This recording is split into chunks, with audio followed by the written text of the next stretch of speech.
Everyone good morning from Makwanpur. अनि आज हामी लता रामेश्वर महादेवको दर्शन गर्न आएको।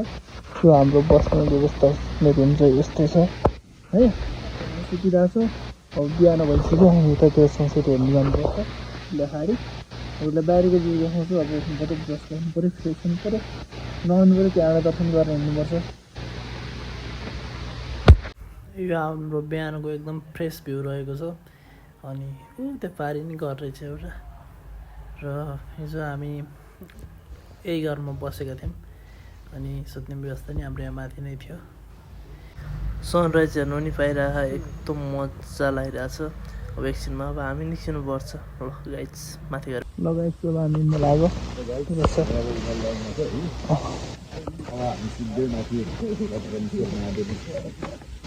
यस्तो जाने बाटो छ। बाटोमा तिखामा पानी मिठै पनि हाल्छ।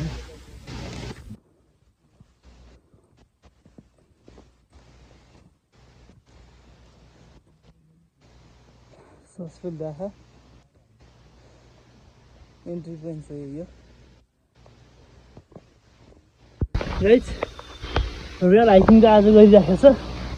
यस्तो ठाडो गएको छ, शरीरले हार मानिसक्यो, खुट्टा लगलाउन थालिसके। दाइको हालत पनि गम्भीर छ, ढल्न मात्र बाँकी हो।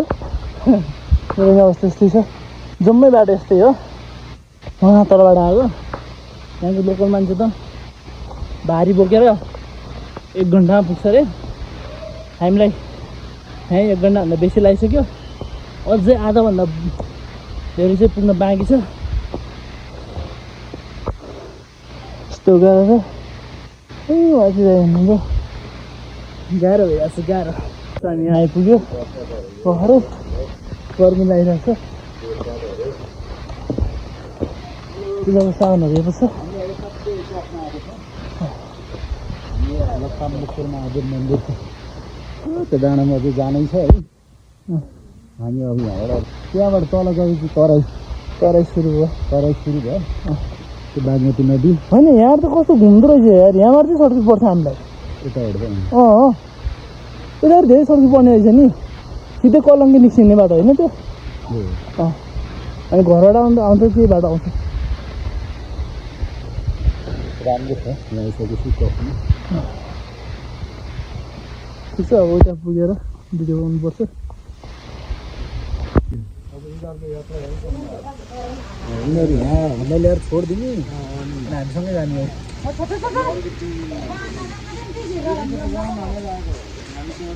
यिनीहरूको ड्युटी हो क्या।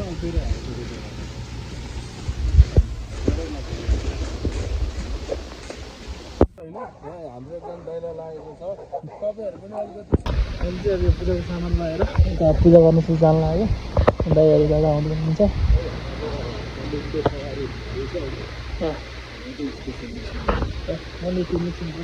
सामान पनि आइसक्यो।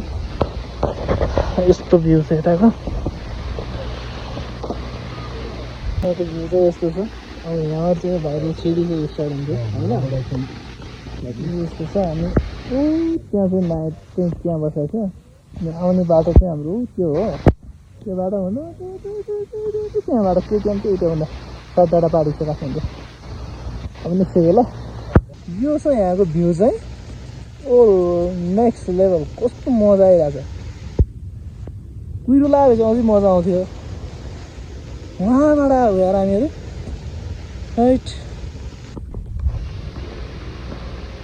हिँडिरहेको छु यहाँ।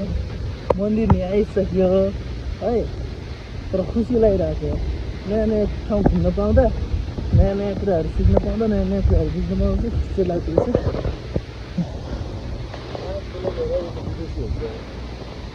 होला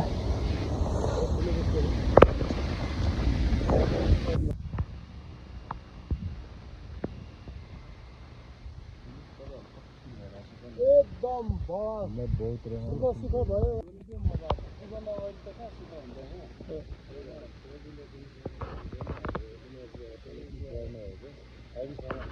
हामीलाई शक्ति दिनुभयो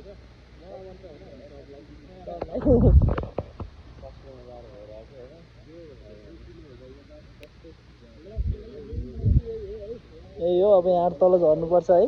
तर गाह्रो चाहिँ ल्याइरह मोबाइल चाहिँ गोजीमा हाल्नुपर्छ होला झरेस चाहिँ गाह्रो हुन्छ भेट्दैन मोबाइल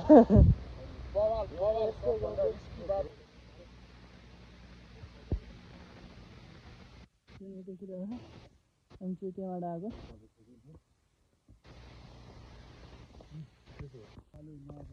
मन्दिरमा आइसक्यो अब मन्दिर अनि त्यो अखिल्नु गरेर त गर्नु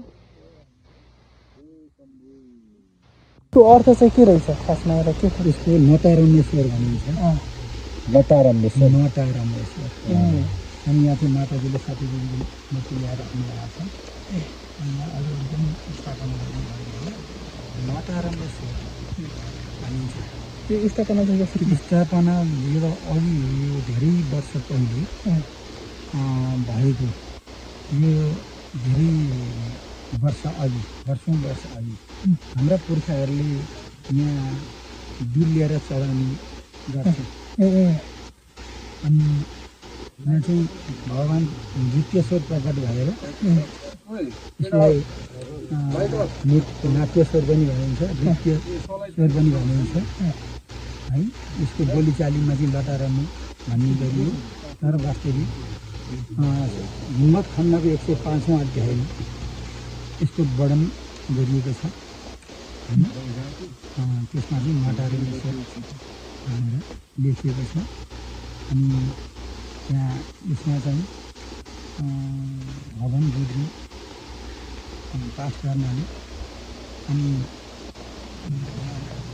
अवचार भएकाहरूले सबैको रक्षा गरिदिनुहुन्छ भन्नु चाहन्छ अनि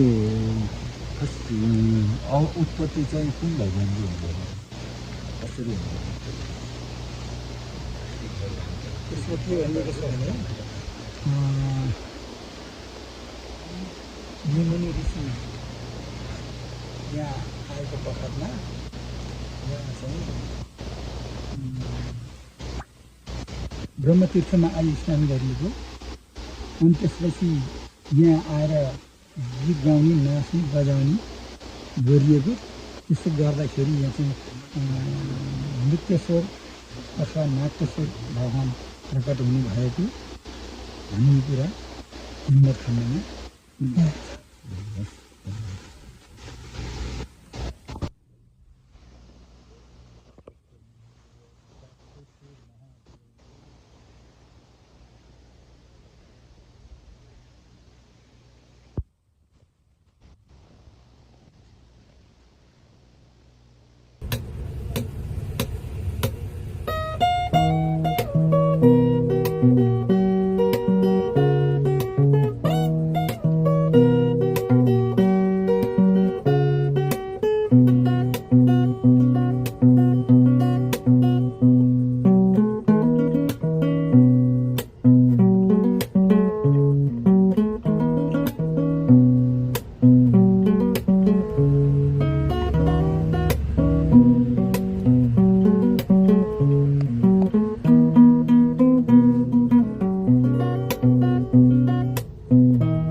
जब हामी पूजा गरेर फर्कन लाग्यो डाँडा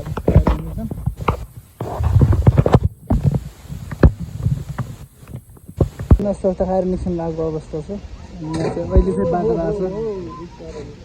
अघि चाहिँ भिडियो बनाउने भनेको अघि चाहिँ बादल आएन, अहिले चाहिँ कस्तो दामी बादल आएको रहेछ। अब केही छैन, अब निस्किनुपर्छ त्यहाँबाट यहाँ पुलिस अब रिटर्न जाने कुरा चाहिँ हुँदैन। नेक्स्ट टाइम आएपछि बाटोमा भिडियो बनाउनुपर्छ है। ल यहाँ साथीहरू यहाँ बसिराख्नु सबैजना नास्ता खाँदैछ। ल अब लाग्यो नि त कतिर बाटो आइदिएर गरौँ है। ल अब हामी चाहिँ किन लाग्यो अब फर्किनु लाग्यो। आएर त्यो दर्शन गर्न खोजिँदैछौँ। त्यही त बाटो लगाइरहेको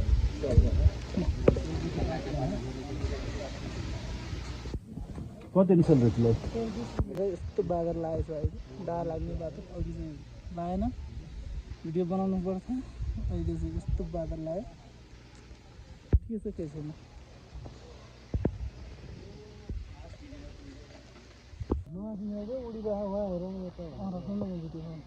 उडेर जान्छ अनि बनाउँदै त्यस्तो बना भिडियो भिडियो